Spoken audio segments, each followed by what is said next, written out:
अनुभव करने के लिए पहले मानस के 4 मोटे मोटे खंड, हमारी चेतना के 4 मोटे मोटे खंड जो कि हमारी अनुभूति पर उतरना शुरू हो जाएंगे, उनको तो समझें और उनको अनुभूति पर उतारें। क्या मोटे मोटे खंड हैं मानस के? एक मानस का मोटा खंड जिसे उन दिनों की भाषा में विज्ञान कहते थे, आज तो विज्ञान साइंस को कहने लगे, उन दिनों की भाषा में विज्ञान माने कॉन्शियसनेस, माने मानस का वो हिस्सा जो जानने का काम करता है। ये हमारी 5 इंद्रियां हैं, आंख है, नाक है, कान है, जीभ है, त्वचा है, 5 के 5 निर्जीव हैं, कुछ काम नहीं कर सकते जब तक ये विज्ञान साथ न लग जाए। आंख का विज्ञान आंख के साथ लगेगा तो कुछ दिखेगा, कान का विज्ञान कान के साथ लगेगा तो कुछ सुनेगा, नाक का विज्ञान नाक के साथ लगेगा तो कुछ सूंघेगा, जीभ का विज्ञान जीभ के साथ लगेगा तो कुछ चखेगा, त्वचा का विज्ञान त्वचा के साथ लगेगा तो कुछ स्पर्श महसूस होगा। तो ये विज्ञान जो जानने का काम करता है, मानो कान में आवाज आई तो ये इतना ही जानेगा, कुछ खटपट हुआ कान पर, कोई आवाज आई, इतने में मानस का दूसरा खंड, दूसरा हिस्सा अपना सिर उठाएगा।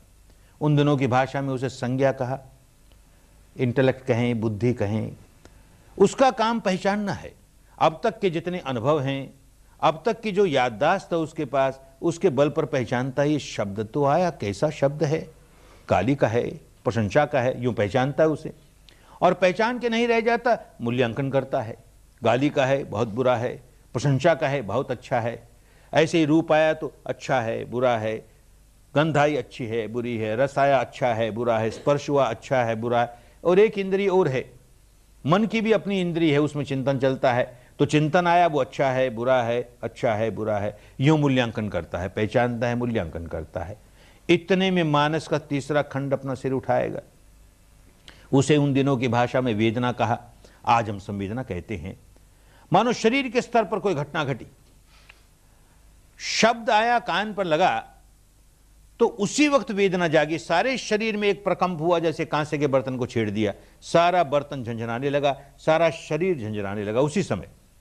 लेकिन जैसे ही संज्ञा ने कह दिया कि ये शब्द तो गाली का है रे, बहुत बुरा है, तो देखेगा वो जो झंझनाहट हुई सारे शरीर में, ये अवस्था आगे जाकर देरी से आएगी, लेकिन ऐसा होने वाला है। अभी इतना तो समझ में आ जाएगा कि जैसे ही कहा गाली है तो ये जो संवेदना शरीर में जागी थी बड़ी दुखद हो जाएगी, बदल जाएगी, बड़ी दुखद।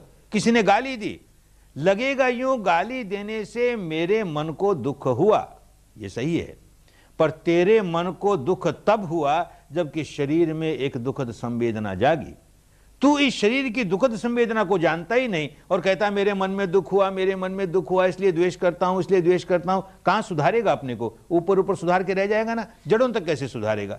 तो जो शरीर में अनुभूति हुई, दुखद हुई, तो ये वेदना ने काम किया अपना, दुखद हुई। प्रशंसा की तो शरीर में अनुभूति हुई, बड़ी सुखद हुई। ये जो तरंगें सुखद चली कि दुखद चली, ये उस तीसरे हिस्से का काम, वेदना का। इतने में मानस का चौथा हिस्सा अपना काम करना शुरू करता है। उसे भारत की पुरानी भाषा में कहा संस्कार। संस्कार, उसका काम प्रतिक्रिया करना। शब्द आया, जानने वाले ने जाना, शब्द आया, पहचानने वाले ने पहचाना, गाली का शब्द है, और संवेदनशील होने वाले ने संवेदनशील किया, संवेदनशील हुआ, ये बहुत अप्रिय है, दुखद है। इतने में चौथा कहता नहीं चाहिए, ये नहीं चाहिए, दुखद लगाना नहीं चाहिए, नहीं चाहिए, तो द्वेष पैदा करता है। ऊपर ऊपर से यूं लगेगा द्वेष किसके प्रति पैदा करता है? गाली के प्रति करता है। गाली नहीं अच्छी लगी, ये तो विपश्यना नहीं करने वाले की बात है। विपश्यना करने लगा गहराइयों तक, ये 10 दिनों में उस अवस्था पर पहुंच जाए, अच्छी बात है, समय लगता है। गहराइयों तक जाएगा तो साफ मालूम होगा कि मैंने जो द्वेष पैदा किया वो दुखद संवेदना के प्रति किया, गाली के प्रति नहीं। गाली आने के बाद शरीर में दुखद संवेदना हुई और तब मन में द्वेष जागा, नहीं चाहिए, नहीं चाहिए, नहीं चाहिए। ऐसे ही प्रशंसा हुई और उसकी वजह से जो उसका मूल्यांकन हुआ कि बहुत अच्छा है, और एक सुखद संवेदना हुई, तब राग जागा, चाहिए चाहिए चाहिए करने लगा मन। इन संवेदनाओं को जाने बिना हम कैसे जानेंगे कि हमने कर्म संस्कार कहां बनाया? हमारा हर कर्म संस्कार संवेदनाओं के आधार पर होता है। इसलिए ये साधना कर रहे हैं कि हम अपने शरीर की संवेदनाओं को बराबर जानते रहें और हम क्या प्रतिक्रिया कर रहे हैं, कैसा कर्म संस्कार बना रहे हैं, राग का बना रहे हैं, द्वेष का बना रहे हैं, राग का बना रहे हैं, उसके प्रति सजग रहें। सजग रहेंगे तो स्वभाव पलटना शुरू हो जाएगा। हम जाने ही नहीं कहां बना, सांप ने कब बांबी में से मुंह निकाला हमें पता नहीं, बाहर निकलाया, फण उठा दिया, तब हम देखते हैं सांप है, तो खतरनाक हो गया। तो कहां राग जागा वहां हमको होश ही नहीं, वो हमारे सिर पर चढ़ गया तब हम देखते हैं कि देखिए राग जागा। द्वेष कहां जागा पता ही नहीं, सिर पर चढ़ गया तब होश आया कि देख द्वेष जागा। हम अपना सुधार नहीं कर सकते, जड़ों तक सुधार नहीं कर सकते। इसलिए ये जो संस्कार है यही कर्म है, यही कर्म का बीज है। जो विज्ञान है, जानने का काम करता है, वो कोई कर्म का बीज नहीं है, उसका कोई फल नहीं आता। ये जो संज्ञा है, पहचानने का काम करती है, मूल्यांकन करने का काम करती है, ये कोई बीज नहीं है, इसका कोई फल नहीं आता। ये जो वेदना है, अनुभूति है, सुखद या दुखद, ये कोई बीज नहीं है, इसका फल नहीं आता है। ये जो संस्कार है, संवेदना आई, सुखद आई और हमने राग का संस्कार बनाया, दुखद आई हमने द्वेष का संस्कार बनाया, वो बीज है और वो फल देगा।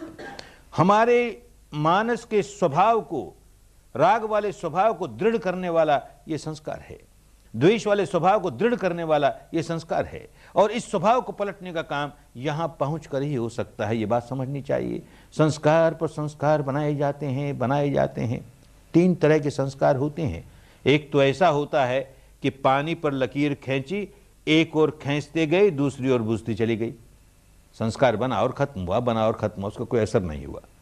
एक कर्म संस्कार ऐसा होता है कि जैसे बालू पर लकीर खींची, सुबह खींची, शाम तक बुझ गई। तीसरा ऐसे होता है जैसे चट्टान पर किसी छेनी से, किसी हथौड़े से मार करके लकीर खींची, खत्म तो वो भी होगी, बहुत समय लगेगा उसे। तो जो संस्कार इतना गहरा है, ऐसा कर्म संस्कार जो इतना गहरा है पत्थर की लकीर की तरह, वो हमें नया भाव देने वाला, नया जन्म देने वाला, इतना गहरा है। इतना गहरे संस्कार भी न जाने कितने बनाते रहते हैं। दिन भर में संस्कार ही संस्कार बनाए, रात को जरा चिंतन करने बैठे कि आज दिन भर में कितने कर्म संस्कार बनाए, तो मुश्किल से 1 या 2 याद आएंगे जो बहुत गहरे गए। अरे ऐसा नहीं करना चाहिए था, हमने ऐसा कह दिया, ऐसा नहीं कहना चाहिए था, ऐसा नहीं करना चाहिए था, मन में ऐसा भाव नहीं लाना चाहिए था, वो पत्थर की लकीर वाला सामने आया। 1 महीने के अंत में चिंतन करने बैठे कि इस महीने भर में हमने पत्थर की लकीर वाले कितने बनाए, फिर कोई इक्का दुक्का ही जिसका बहुत गहरा प्रभाव रहा वही आएगा ध्यान में। साल भर के अंत में चिंतन करें, फिर 1 या 2 ही आएगा। ऐसे ही हम चाहें या न चाहें, मृत्यु के क्षण कोई संस्कार जो बहुत गहरी पत्थर की लकीर वाला है वो उभर करके सामने आएगा ही, प्रकृति का नियम है। और जैसा संस्कार उभर करके ऊपर आया, जो कर्म संस्कार, उसकी किस तरह की तरंगे हैं, नरक की तरंगे हैं कि स्वर्ग की तरंगे हैं कि ब्रह्मलोक की तरंगे हैं, बड़ी सुखद तरंगे हैं, बड़ी दुखद तरंगे हैं, भारी तरंगे हैं, सारे के सारे कर्म संस्कार तरंग ही तरंग है और कुछ नहीं है। कैसी तरंग है, वैसी तरंगों की ओर खिंचा हुआ चला जाएगा, अपने आप चुंबक की तरह खिंचा हुआ चला जाएगा। प्रकृति के बंधे बंधाए नियम है। मृत्यु के समय कैसा संस्कार जागा, पत्थर वाला जागा, कंकर वाला जागा, तो नीचे की ओर खींच कर चला ही जाएगा। मृत्यु के समय कैसा जागा, मक्खन जैसा जागा, हल्का फुल्का, ऊपर की ओर खिंचा हुआ चला ही जाएगा। प्रकृति के बंधे बंधाए नियम। साधना इसलिए करते हैं कि मरना आ जाए, मरने की कला आ जाए। मरते तो सभी हैं, विपश्ची भी मरेंगे ही। अब तक जितनी सूचना मिली और जितने कोई विपश्ची मरा, कोई इक्का दुक्का केस जिसके बारे में संदेह हो सकता है, बाकी सारे के सारे केस ऐसे, एक विपश्यना करने वाला एक व्यक्ति भी मूर्छित अवस्था में नहीं मरता, खूब जागरूक होकर मरेगा, भयभीत होकर नहीं मरेगा, बड़ा निर्भय होकर मरेगा, व्याकुल होकर नहीं मरेगा, बड़ा मुस्कुराता हुआ मरेगा। अरे काहे की व्याकुलता, काहे का भय, प्रमोशन हो रहा है ना, डिमोशन होवे तो रोवे, प्रमोशन हो रहा है काहे रोएगा, जागरूक रहेगा और साफ मालूम होगा देख प्रमोशन हो रहा है, प्रमोशन हो रहा है, क्या जागा है इस समय, क्या जागा, उसको देख रहा है, जो जागा उसे देख रहा है, ये कब होगा कि जब जीने की कला आ जाएगी। मरने की कला उसी को आती है जिसको जीने की कला आती है। जिसको जीने की कला नहीं आती उसको मरने की कला नहीं आ सकती। जो ठीक से जीना नहीं जाने, प्रतिक्षण भीतर ही भीतर राग जगाए, द्वेष जगाए, संवेदना आ रही है, राग जगा रहा है, संवेदना आ रही है, द्वेष जगा रहा है। अरे मृत्यु के समय तो और तेज संवेदना ही आने वाली है, और उसमें तो राग जगाएगा, द्वेष जगाएगा, कुछ भी जगाएगा तो नीचे की ओर खींचा चला जाएगा ना, कैसे बाहर निकलेगा। कुदरत के नियम को, प्रकृति के विधान को, निसर्ग के नियमों को खूब अच्छी तरह समझ करके अपने आप को, अपने स्वभाव को बदलते बदलते बदलते ऐसी अवस्था पे ले जाएगा कि मृत्यु सुधर जाएगी। इस जीवन का अंतिम क्षण अगले जीवन के प्रथम क्षण का जनक है, अगले जन्म का प्रथम क्षण इस जन्म के अंतिम क्षण की संतान है। जैसा बाप वैसा बेटा, वही गुण धर्म स्वभाव लेके जन्मेगा। तो कैसे अपना लोक भी सुधरे, अपना परलोक भी सुधरे, इसी के लिए विपश्यना कर रहे हैं। केवल परलोक सुधरेगा, लोक में कोई फर्क नहीं पड़ेगा तो समझो विपश्यना नहीं है, फिर कोई धोखा है, कोई कर्मकांड में लग गए। सुधार यही होना चाहिए और होने ही लगेगा। देखते देखते सुधार होता चला जाएगा, सुधार होता चला जाएगा। दो काम करने लगे इन संवेदनाओं को देखते देखते। एक बड़ा काम तो ये करने लगे कि जिसको पश्चिम की भाषा में कहते हैं conscious mind, half conscious mind, unconscious mind. Bharat के मनीषियों ने ये शब्द नहीं इस्तेमाल किए, क्योंकि अनकॉन्शियस कुछ नहीं होता, सब कॉन्शियस है। लेकिन फिर भी इतना तो कहा, ये ऊपर ऊपर का चित्त परित्त चित्त है, छोटा सा चित्त है और बाकी बड़ा चित्त है, और इनके बीच में बहुत मोटी दीवार है। ये तो अपने अनुभव से जानेगा हर व्यक्ति। ऊपर ऊपर का चित्त इस बात को नहीं जानता कि हमारे भीतर भीतर संवेदना क्या हो रही है।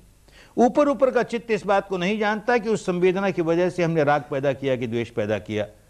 अब ये दीवार टूट जाएगी, दोनों के बीच में जो दीवार थी वो टूट जाएगी। तो पहला काम ये होगा कि ये जो ऊपर वाला चित्त है उसको सब मालूम होने लगेगा। जिसको अचेतन कहें या चेतन कहें, सब चेतन हो जाएगा, सारा कॉन्शियस हो जाएगा, सुपर कॉन्शियस हो जाएगा। इस 3.5 हाथ की काया में जो हो रहा है खूब जानेगा, अनजाने कुछ नहीं रह जाएगा। एक बड़ा काम होगा, बहुत बड़ा काम होगा। दूसरा बड़ा काम ये होगा कि ये जो अचेतन चित्त जिसे कहते हैं, ये जो अंतर्मन जिसे कहते हैं, वो इन संवेदनाओं को महसूस करके राग पैदा करने का, द्वेष पैदा करने का जो स्वभाव बनाए हुए है, और इस स्वभाव में गिरफ्त हो गया, बंदी बन गया, इसके बाहर निकल नहीं सकता, अंधा है, उसका स्वभाव तोड़ने का काम कर रहे हैं। अब भी बात तो वही है। इस अंतर्मन को महसूस होता है कि देखिए अप्रिय है, दुखद है, इसे महसूस होता है ये प्रिय है, ये सुखद है, लेकिन वो राग नहीं पैदा करता, वो द्वेष नहीं पैदा करता। वो कहता देख भाई, इसको देख समता के साथ, थोड़ी देर देख, देख तो सचमुच नित्य है क्या, शाश्वत है क्या, ध्रुव है क्या। देखते देखते मालूम होता अनित्य है, नश्वर है, भंगुर है। अरे जो अनित्य है, भंगुर है, देर सबेर समाप्त हो जाने वाला है, वो कितना ही सुखद क्यों ना हो, क्या राग करें रे, खत्म होने वाला है ये तो। और दुखद है, देखते देखते खत्म होने वाला है, देर से हो जाए सवेर हो जाए, क्या द्वेष करें इसके साथ, देखते देखते समाप्त हो जाएगा। ऐसे होश जागेगा तो ये बुद्धि वाला होश नहीं, ये अनुभूति वाला होश, ये केवल कॉन्शियस माइंड का होश नहीं, डीप अनकॉन्शियस का होश जागेगा। स्वभाव पलटना शुरू हो जाएगा, स्वभाव पलटना शुरू हो जाएगा, बहुत बड़ा कल्याण होगा। अब तो कर्मकांड रह गए। भारत की ये साधना हर संप्रदाय में फैली हुई थी, हर समाज में फैली हुई थी, अब तो कर्मकांड रह गए। कोई आदमी बैठता है कि मैं सामायिक करता हूं 48 मिनट, क्या सामायिक करते हो, क्या सामायिक होती थी भारत की। अंतर मन की गहराइयों तक चित्त कैसे समता में स्थापित हो जाए। अरे तो अंतर मन तक गया ही नहीं, तुझे पता ही नहीं कि कहां राग जागता है, कहां द्वेष जागता है, क्या सामायिक करता रहे। केवल आंख बंद करके बैठ गया और दुनिया भर का चिंतन करता है, या कोई पाठ कर लिया, मेरी सामायिक पूरी हो गई। तो समझा ही नहीं ना, क्या सिखाया भारत के अध्यात्म ने। अंतर की गहराइयों पर जहां सुख जागता है वहां राग जाग रहा नहीं ना, द्वेष नहीं जागता ना, समता है ना। इससे अनुभूति से जानेगा तो सामायिक होगी। कोई कहता मैं कायोत्सर्ग करता हूं, क्या कायोत्सर्ग करता है, क्या भारत की कायोत्सर्ग हुआ करती थी। काया को उत्सर्ग कर दिया, काया के प्रति मैं मेरे का जरा सा भाव नहीं। ये काया है, इसका स्वभाव उत्पन्न होना नष्ट होना, इस पर होने वाली संवेदनाएं देखना, उत्पन्न होती है नष्ट होती है, इसमें मैं कहने को क्या, इसमें मेरा कहने को क्या। यूं काया का उत्सर्ग करता है तो कायोत्सर्ग होता है। अब तो कर्मकांडी रह गया ना। अनारंभी होता हूं, क्या अनारंभी होता है। अरे जो आरंभ ही न होने दे, चित्त धारा पर राग को आरंभ ही न होने दे, वो अनारंभी होता है। तूने जाना ही नहीं चित्त धारा पर राग कहां आरंभ हुआ, तूने जाना ही नहीं चित्त धारा पर द्वेष कहां आरंभ हुआ, और कहता अनारंभी होने की साधना करता हूं। कहां उलझ गए, धर्म के नाम पर कहां उलझ गए। होश जागे, अंदर देखना शुरू करेंगे, होश जागेगा, सारी बात समझ में आएगी। ये 10 दिनों में एकदम परफेक्ट हो जाओगे, ऐसा विश्वास नहीं दिलाते, ऐसी आशा नहीं दिलाते, क्योंकि रास्ता बहुत लंबा है। पर कितना ही लंबा क्यों ना हो, लंबे से लंबा रास्ता पहले कदम से शुरू होता है। 10,000 मील की यात्रा पहले कदम से शुरू होगी। जिस व्यक्ति ने पहला कदम उठा लिया, उससे आशा की जा सकती है दूसरा भी उठाएगा, तीसरा भी उठाएगा, यूं उठाते उठाते अपने अंतिम लक्ष्य पर, मुक्ति की अवस्था पर पहुंच जाएगा। जिस बेचारे ने कभी पहला कदम ही नहीं उठाया, केवल चिंतन मनन करता रह गया, अंदर की सच्चाई कभी देखी ही नहीं आज तक, कहाँ राग जागता है देखा ही नहीं, कहाँ द्वेष जागता है देखा ही नहीं, कहाँ वेदना कैसी आई देखा ही नहीं, उस व्यक्ति से कैसे आशा करें कि यह मुक्त अवस्था तक पहुंच जाएगा। इसलिए इन 10 दिनों में बड़ा नन्हा सा कदम उठेगा, पर सही दिशा में सही कदम उठेगा और बड़ा कल्याणकारी होगा, बड़ा मंगलकारी होगा। काम करना पड़ेगा, किसी की कृपा से नहीं होगा, किसी की अनुकंपा से नहीं होगा, स्वयं मेहनत करनी पड़ेगी। घंटे भर बैठोगे तो देखोगे बहुत सा समय तो पुरानी आदत के मुताबिक हाय रे मरा रे, बहुत पीड़ा है रे, ऐसे है रे, वैसे है रे, इसी में जाएगा। बीच बीच में थोड़ा सा होश जागेगा, अरे अनित्य है ना, देख अनित्य है ना, राग द्वेष मत कर, द्वेष मत कर, ये बहुत अच्छा लगा, बहुत अच्छा लगा, तो राग राग राग, फिर होश आएगा, अरे क्या अच्छा लगा, अनित्य है ना, देखना अनित्य है ना, यूं उसको अनुभूति को अनित्य है अनित्य देखेगा, फिर होश आएगा। तो माने बहुत सा समय तो जैसे पानी के नीचे सिर गया और कहाँ बह रहे हैं पता ही नहीं। बीच बीच में हमारा सिर पानी के ऊपर उठेगा और चारों ओर देखेगा, इधर थपेड़े लगते हैं, उधर थपेड़े लगते हैं, पानी के ऊपर सिर है।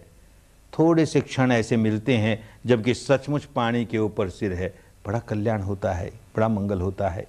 ये थोड़े से क्षण ही धीरे धीरे थोड़े से सेकंड बन जाएंगे, धीरे धीरे थोड़े से मिनट बन जाएंगे। अभ्यास करते करते घंटे भर बैठेंगे तो घंटे भर सिर पानी के ऊपर है, बड़ा कल्याण होगा। सही माने में सामायिक करने लगोगे, सही माने में कायोत्सर करने लगोगे, सही माने में अनारंभी बनने लगोगे, सही माने में स्थित प्रज्ञ बनने लगोगे, अनासक्त बनने लगोगे, वीतराग बनने लगोगे।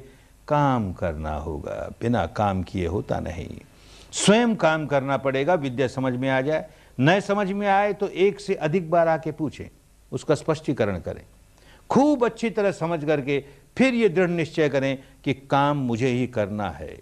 अपनी मुक्ति अपने हाथ, अपना पराक्रम अपना पुरुषार्थ, कोई दूसरा हमें मार्गदर्शन देगा, काम हमें ही करना पड़ेगा। और जैसे ही मुक्ति के रास्ते पर चलने लगे, धर्म की सारी शक्तियां अपने आप मदद करने लगेगी। वो भी अपना एक नियम है प्रकृति का, आगे जाके खूब समझ में आएगा। अब तो इतना ही समझ में आवे कि हमको हर कदम स्वयं उठाना है और लंबा रास्ता है, रास्ता मिल गया, कदम उठाने का तरीका सीख लिया, अब तो खूब काम करें, खूब काम करें।